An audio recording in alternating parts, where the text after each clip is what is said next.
Why can't the FBI and local police catch the total idiot who abducted 84-year-old Nancy Guthrie well over 2 weeks ago? We're going to use forensic psychology to break down all the reasons why the most sophisticated law enforcement agency on the planet can't catch a guy who holstered a firearm like this and was attempting to balance flowers on a doorbell camera to get away with kidnapping. Now, let's get started. It's been 2 weeks since our mom was taken, and I just wanted to come on and say that we still have hope, and we still believe. I don't have any reason to believe she's not alive. Although it's often said that all these types of cases take a long time to solve. Yeah, that's true. It can.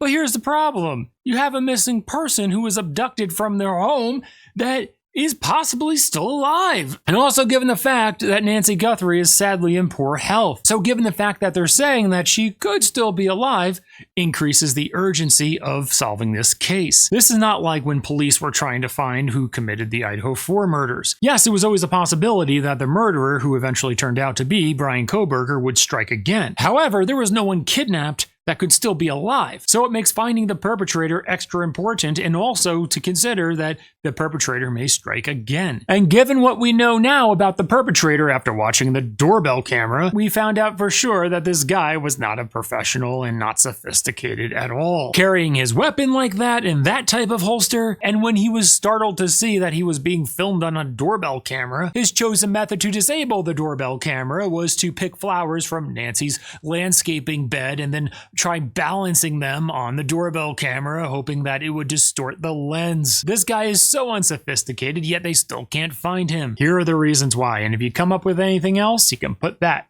comments below. Give my team some time, because these things do take time and they are difficult. Law enforcement is not holding nearly enough press conferences. But why do you think it's important to hold these press conferences? First, to dispel any rumors that are coming about on social media that are gaining traction, that are going to divert the public's attention away from what the public should be focusing on to help find Nancy Guthrie. If the public has bad information or information that is not up to date, they're going to be less able to help law enforcement solve this case. Second and related is to tell the media and then the public what the facts of the case are here. This is so the public can be much more helpful in helping to find Nancy. If you can crowdsource and use millions of minds, millions of eyeballs, and millions of thoughts focused on this case, then you're more likely to solve the case, as opposed to relying on just maybe 100. So that should be the goal of the press conference, is to get the public to be focused on what law enforcement believes they need to be focused on. Number 3 is to keep the media and public interest high. If the media starts wandering off to the Olympics or what's going on Capitol Hill and other things, less people are involved, and it's less likely that you're going to find who you're looking for. And all of this becomes even more important because Nancy could technically be alive. The sheriff and law enforcement hasn't done a press conference with the media in nearly 2 weeks. Right now, I have no plans to schedule any further press conferences unless we have some real evidence or something to bring up to you. After the doorbell camera footage was released, you would think they would do a press conference there because they said they would only do a press conference once they have information. Why not do a press conference after the doorbell camera footage was released? It makes sense, but they didn't. It seems like the sheriff who's leading this case doesn't want to do a press conference because he either doesn't like them or maybe just doesn't like the scrutiny. Please give us some space, and that's not just physical space. Give us some space, give my team some time. There's so many missing persons cases out there that those families would love this type of media attention. Yet the sheriff is just shooing them away. And yes, law enforcement is getting tens of thousands of tips because it is a high-profile case, so it takes more time to investigate each tip. However, they also have the full force of the FBI to work on this case. So with their resources, many of those tips can be quickly discredited. It's still very shocking that with the full force of the US government, we still can't find this idiot. DNA was found inside of Nancy Guthrie's home, and investigators believe that DNA is not Nancy's, and it's not any of her family members either, and it's not a contractor. So whose is it?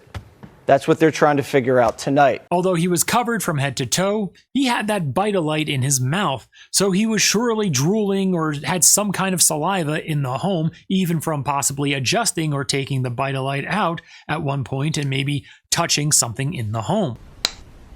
However, the crime scene was not sealed off, and when it was eventually kind of sealed off, they were quite sloppy with it. For example, early on in this investigation, they had no idea where Nancy Guthrie was.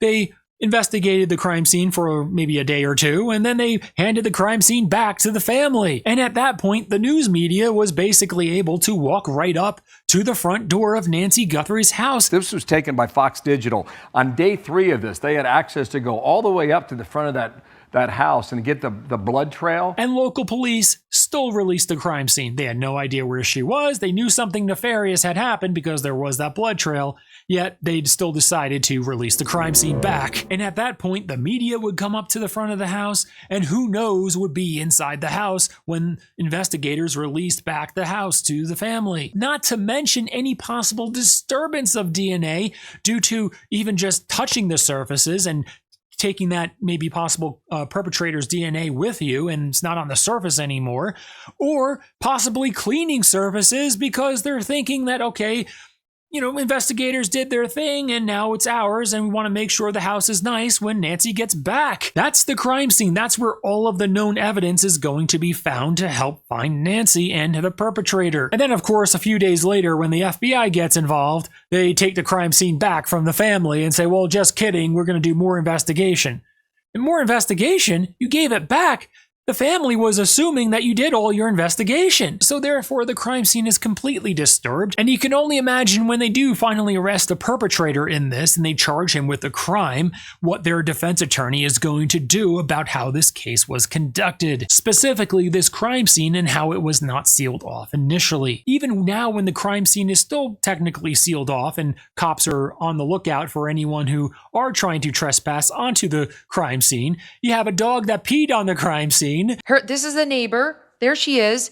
Her dog took a pee on the crime scene. Then you also have a pizza delivery guy who randomly strolls up to the front of Nancy Guthrie's house, to the front door, and knocks on the front door to deliver a pizza. Someone ordered a pizza out here, and the pizza delivery person showed up and was able to walk the pizza all the way up to the front door, even with the deputies sitting out here. I don't know why the deputies apparently didn't notice that person. I'm trying to figure out who it's for. What's it? These guys. Oh, it's one of these guys. I think Okay, so. man. Yeah, Okay, yeah. okay, because you know where you're at. You know where you're at. No, I don't. Look at the cameras. No one stopped him, even though law enforcement was specifically tasked with preventing anyone from going up onto the crime scene. The pool cleaning crew came along, and now the pool got cleaned. They're servicing the pool at a crime scene while a woman's been missing for almost 2 weeks. The Guthrie family said they wanted it cleaned. Have you ever heard of this before? I have, and it's perplexing in that we don't have a very solid control because it is ongoing. And I mean, especially if you're capturing DNA internally and you still have activity there, I mean, at a minimum, you're going to have the perimeter secured. Everybody's going to be challenged even before they even get close. So yeah, this is perplexing. I've never heard of this before. Where if they find out there's something in the pool or there's some evidence they didn't really think of that's in the pool that they need to go and look for and go search more deeply for, no, they can't do that anymore because that all got cleaned. It all got sucked out and killed with chlorine. We see that blue sweatshirt or something that's been laid out that they've identified. Why was that not even taken? That's so confusing to me. Nobody Any knows where type that of came from. clothing needs to be taken. Yeah, I mean, look at this. I mean, it's just like police 101. Looks sloppy. And all of this public sloppiness of the crime scene, that's just what we publicly know. There could be a lot more sloppiness behind the scenes. The point is that that's a microcosm of how this case is likely handled. If you handle the crime scene, the most important piece of evidence you will ever have in this case, as sloppy, you're going to handle the entire case as sloppy. It really seems like it's just a bunch of rookies that are investigating this case. Delayed FBI assistance, crime scene released quickly, missed the roof camera, delayed thermal imaging plane, no grid search, unaware of the Guthrie family video when it was released, blocked the FBI from certain evidence. evidence, no clear leader in the investigation. The sheriff has had to make backtracking statements. How do we look at this as just normal folks and say it's anything other than the sheriff really profoundly messing things up? The sheriff seems prideful and doesn't want to give up as the lead investigator to the FBI in this case. However, as we're discussing here, he's making a lot of major errors and also seems more interested in attending college basketball games. Under scrutiny after being spotted at a college basketball game last night, nearly a week into the search for the 84-year-old mother and grandmother. You can see him here near the front row of the matchup between the University of Arizona and Oklahoma State. I think we all understand that people have to have a personal life a little bit. However, this was just about a week after Nancy went missing, and at this point it was very possible that Nancy was still alive. And early on in the investigation like this is when you're going to have the best chance in finding Nancy and possibly the perpetrator. So therefore, early on in the investigation, it's absolutely critical to spend as much time on the case as possible, because that's the chance you're going to find her and possibly bring the perpetrator to justice. But why doesn't the sheriff want to hand over this case to the FBI for the FBI to lead? There's surely pride involved, and also he wants to feel like the hero where he solved the case. Additionally, he is an elected official. Therefore, if the sheriff hands over this case to the FBI, what does that suggest? It substantiates those rumors where the public is going to feel like the sheriff, in fact, didn't do a good job investigating this case, thereby reducing the chances that he will get reelected by the public. They are asking for money, a lot. They are asking for it in the form of Bitcoin, and they are putting an or else on this. Right. TMZ and other news outlets keep getting these anonymous letters from supposedly someone who knows the kidnappers, someone who is supposedly the kidnapper, that are distracting the case. If they were actually legitimate from the kidnapper, wouldn't they show proof of life? I have your son. Oh, Jesus. I want $2 million. That's the number one thing kidnappers do, is showing proof of life so the family pays. However, these supposed kidnappers never once show proof of life. Therefore, if this actually was a kidnap ransom, sadly, Nancy passed away before they can actually show proof of life. They're doing these big SWAT raids that basically turn out to be nothing, at least so far, and it seems like they're just grasping at straws, where anyone who possibly was even in the area in that time frame of when Nancy Guthrie had sadly been abducted, and any male in the area whose average build, average height, thin eyebrows, and a mustache, they're going after them. He says it was his car being searched by authorities Tuesday night, his home too. I broke the doors. What else there? The garage door in the back. Saying he was held against his will, and said officers took 2 hours to tell him why he was being arrested. After talking, the sheriff feels satisfied with his alibi. Poor Carlos. Now, the whole gloves thing is big in the media, where they actually found about 16 pairs of gloves. In psychology, this is called the frequency illusion, where if you start thinking of something, you start seeing more of it. For example, when you buy a different car, you all of a sudden notice more people on the road driving that car. It's not that all of a sudden that car has become more numerous on the road. It's that you start noticing more of that car because it's more on your mind, because you now drive that car. It's the same thing here with gloves.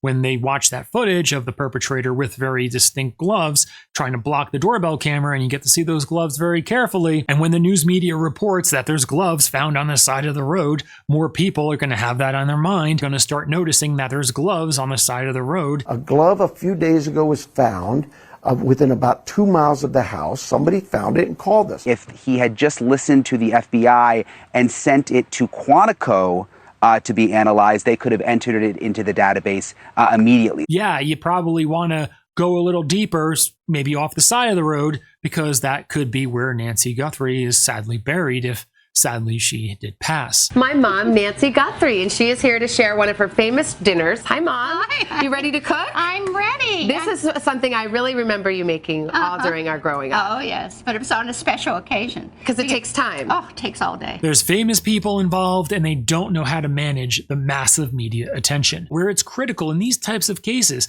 where they receive massive media attention to direct the public's attention appropriately. Law enforcement leadership is never really trained trained on how to handle these types of situations, because most of law enforcement go their entire careers without even getting an ounce of this type of media attention to a case. Most of the time, violent crimes are just in the local paper and on the local news. Although it was of course helpful to get this doorbell camera footage, it really took too long, giving the perpetrator time to escape and possibly even cover his tracks. The dark sky protocol requires most outdoor lighting face downward and not exceed a certain brightness in an effort to reduce light pollution. There's dark sky laws in Pima County, which is nice because you can look up and see the sky and stars and everything up above us.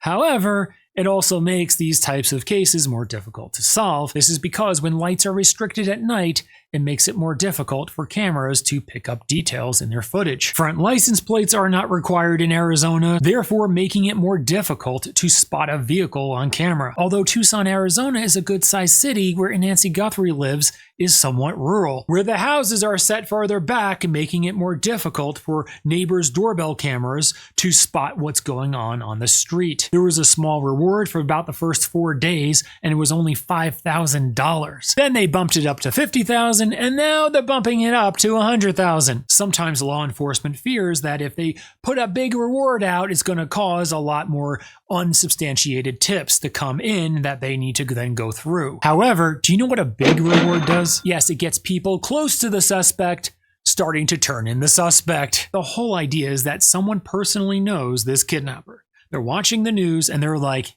that's him.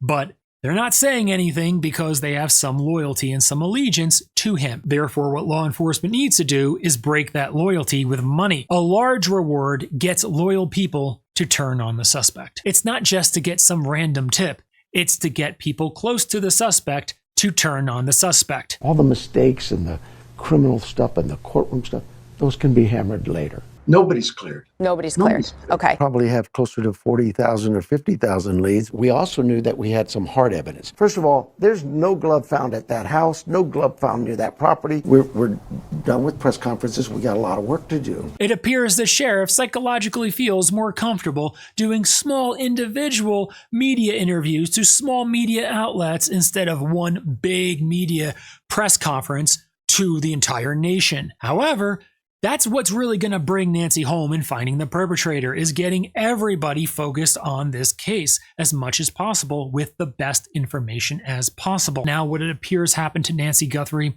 is that she was kidnapped violently from her home. Also, given the fact that she had major health issues with her heart, it's becoming more and more likely that she has sadly passed. However, we do not know that for sure, so it's important that we still look for Nancy. The sheriff clearing, and I'll read this, the Guthrie family. To be clear, the Guthrie family, to include all siblings and spouses, have been cleared as possible suspects in this case.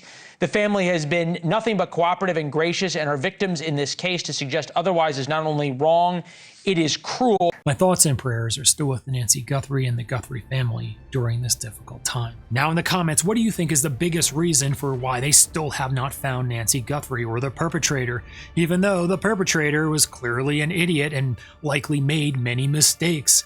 Let everyone know in the comments below. Subscribe for more. And if you want exclusive content and channel perks, hit that join button now below, because your support makes all of this possible. The good news is that this idiot abductor likely made many mistakes along the way, so it's only a matter of time before law enforcement catches up, processes that evidence, and then identifies the perpetrator to bring him to justice.